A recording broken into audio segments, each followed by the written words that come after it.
Keivan started this project of looking at different ways of engaging people about diabetes. People either ignore it, or they really try and follow the rules. But the biggest problem is, in fact, how to engage with people who don't want to engage.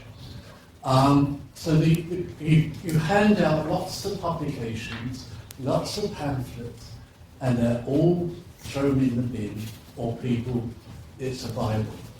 So how can we actually get engaged? So if the audience is not coming to us, we have to go to the audience. And so we have to have a different technique.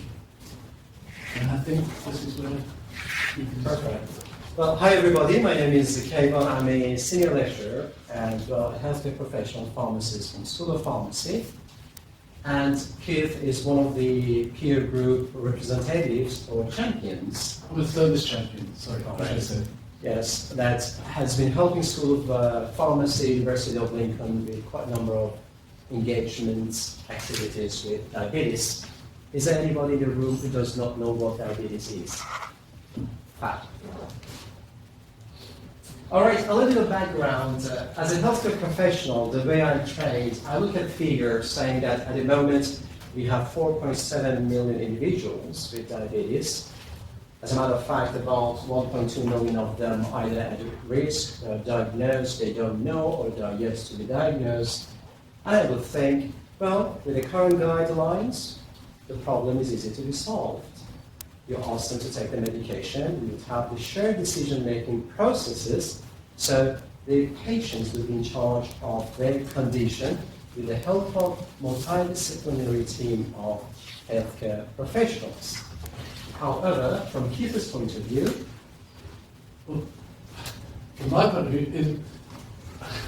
view, I run a number of peer groups. People come to those peer groups because they're interested and they want to find out more. Whereas it's trying to get, with the people, the million that people don't know or are, they're pre-diabetes. There's lots of work in Lincolnshire actually going on courses for that. But again, it is, people are interested and want to address the issue, but it's those who actually don't. And if I go to the 80% of the budget, of the NHS budget, there's about £10 billion spent on diabetes every year. 10% of the NHS budget. So, and the expectation is going to get worse and worse and worse. And basically, we're not going to be able to afford the diabetes agenda. So what do we do? So 80% of that budget is for complications. Those who address the issue, well, actually, they can carry on. It's not a major issue. It's those who don't. And that's, you can end up with virtually anything.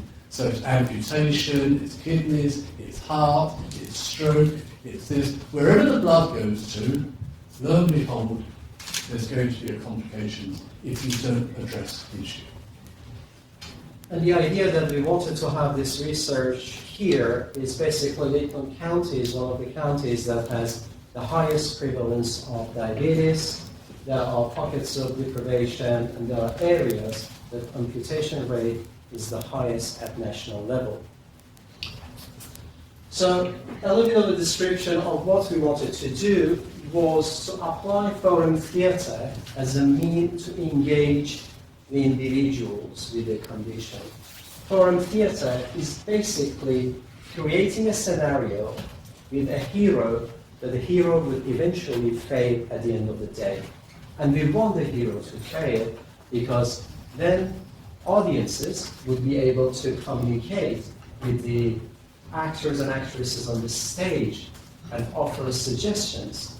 And that's how you would have a two-way communication rather than being there traditionally telling patients what to do. They nod their head and then not really doing what they don't think they want to be engaged with. And we ran one workshop basically with a group of colleagues across the disciplines. We had people from CCG, we had people from Lincoln County Hospital, diabetologists, we had Keith and Haley as a representatives of patient groups, and we had pharmacists who were studying diabetes as a part of their research to come up, work together, learn more about foreign theatre, and basically come up with storylines and playlists. And for the audiences, so basically, we started the process. We've come up with a number of ideas. We got sort of playlists as an idea. Now we need to expand those, professionalise it a bit better, so that we could actually, rather than expecting the audience to come to us, we have to go to them or to wherever, so that we can engage people in their social environment. So it could be the pub, it could be anywhere where there is in fact people who might have the condition. Because it's not only those who've got the condition, people have to be aware of it to aid to help other people. Because it's the peer group that you're involved in actually has a greater impact than just getting the information. So it's looking at various stages. One is for people the children under 18, because that's a major issue for people with type 1 and how to manage it. People hide it, people ignore it, people want to go out with friends, go down the pub, whatever, and then they end up with issues. There is a greater issue about type 2 with children. So again, there's another issue. We've got to get to them because they won't come to us. So again, it's under 18, 18 to basically 65. There's the working group. Okay, we have peer groups, but they can't come to those because they're working. How do we get to them? And so, I can't do the evening because I've got type 1 and I've got to worry about my food. So that's how to address them. So again, it's going to help shout out to them. And then over 65, okay, there's the 65 probably to 75. Again, it might be a body size issue, or it might be saying the body said we've had enough and we can't make enough insulin.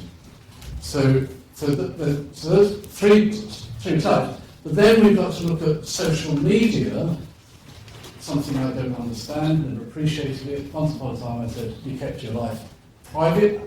Now you can tell me whatever I've done. So I can't handle it.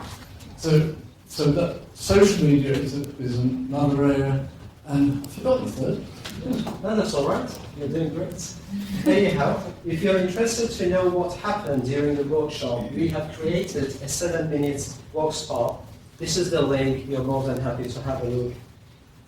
And again, it was very important, and I learned it from last year, that you want to collect data from the activities you do. These are some areas of strength, not much focus on. Weaknesses, I think it's because of my training as a healthcare professional. I had a colleague who became a poet, and I decided to do pharmacy, and I had a tutor told me the colleague who became a poet was not as creative as you were. That's why she decided to become a poet.